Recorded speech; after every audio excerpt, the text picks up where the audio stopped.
আসসালামু আলাইকুম। আমরা যারা মধ্যবিত্ত ঘরের সন্তান, আমি তাদেরকে একটাই বলবো, আপনারা যে কোনো কাজ শিখে বিদেশে আসবেন।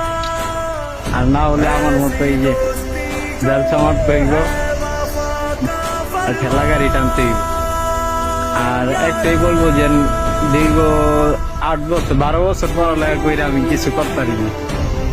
এই বিদেশে পড়ালেখার কোনো দাম নেই। আপনারা যদি 10-8 বছরে কোনো একটা চাকরি বা কোনো একটা কাজ শিখেন, ভবিষ্যতে এটা কাম দিব। যদি আমি এই চাকরি শিখতাম বা কোনো একটা কাজ শিখতাম, নিশ্চয়ই আমি আজকে কোনো একটা ভালো পর্যায়ে থাকতাম। আজকে কাজ জানি না, বিদায় ঠেলা গাড়ি টানতাম। তাই আমি বলবো, যে কোনো লোক বিদেশে আসার আগে বা ফ্রি ভিসা আসার আগে যে কোনো কাজ শিখে আসবেন অবশ্যই। না হলে আমার মতো এই ঠেলা গাড়ি চালাইবে, এই রোদ্রে ঠেলা গাড়ি চালাইতে কিছু করার নাই।